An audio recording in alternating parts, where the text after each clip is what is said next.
Jai Mata. Charanam Sharanam Ramambige.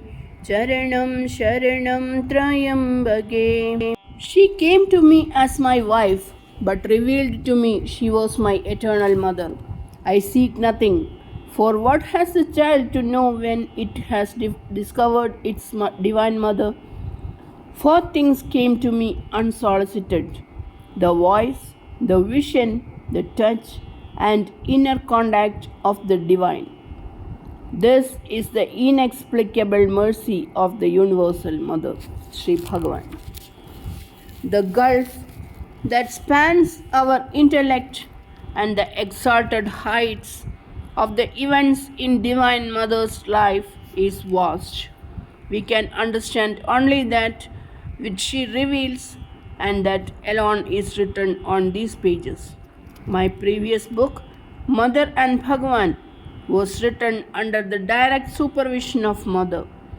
Her will was that it should come out in time for the birth centenary of Sri Bhagavan.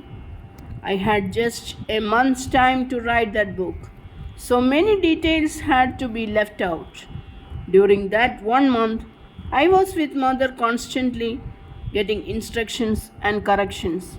Each page had to be read out for Mother's approval. In the end, she said, "This is enough for now." People find it difficult even to accept the advent of Mother. So Bhagwan's real nature will be revealed only later. His place as Mother's husband is not a mere human event. There is a divine plan and purpose behind it. Later on, you must write another book, and in that bring out in detail the reality of his nature. It is that command that I am trying to fulfill now. In that book, she instructed me to portray him as the greatest of bhaktas, as the one who had truly realized the unique nature of her Avirbhava, and as the ideal in devotion for Mother's children. Still, she allowed me to write this passage in that book. The stage was set for the gigantic terrestrial work of Parashakti, and in that Parasangalpa, he also assumed a human role he had to play. Here we can comprehend that one who is part and parcel of the eternal Mother alone can don the garb of the divine consort. He had another role also to play in their Grihastha life as the unbeliever with human frailties and foibles, who was later transformed into a great bhakta by the Mother's Padivrata Dharma.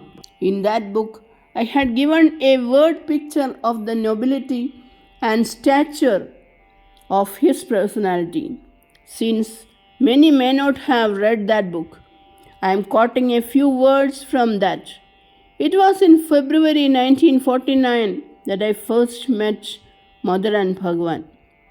The first impact on meeting Bhagwan was such that I could only keep on gazing with awe and reverence on a serene presence, ever existing in peace and beyond the vicissitudes of life. His gentle eyes expressed a benign look of tender blessings on all.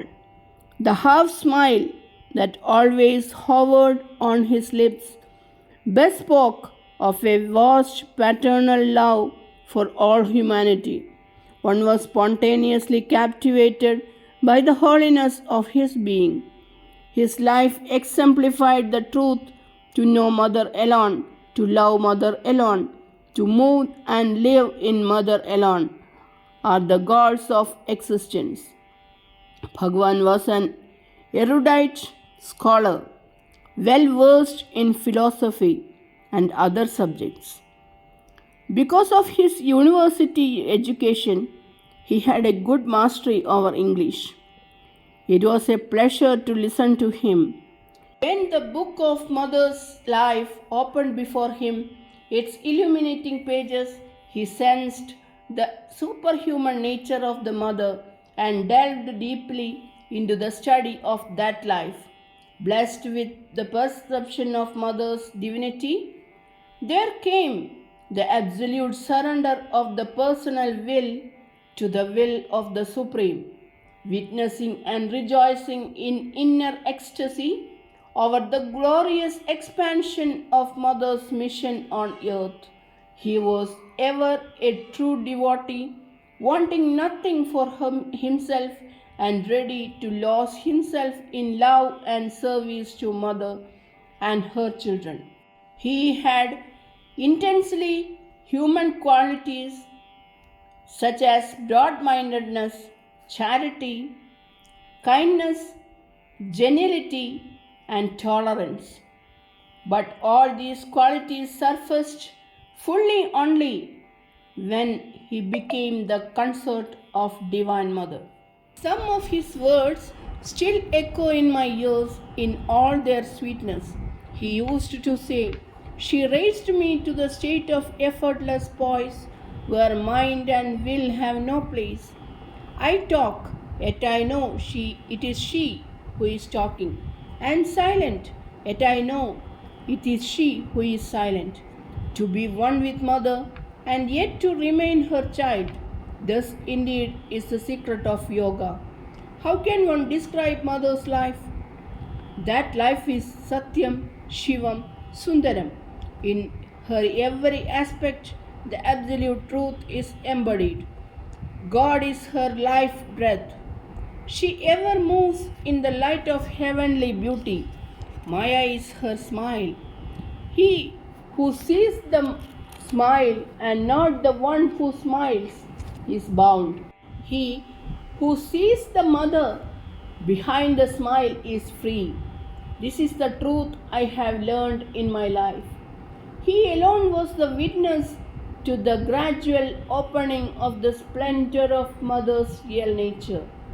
Who was there as blessed as him? The varied incidents that happened in their lives had a definite meaning and purpose. Their wedded life was the background to Mother's message that God realization was possible in Grihastha.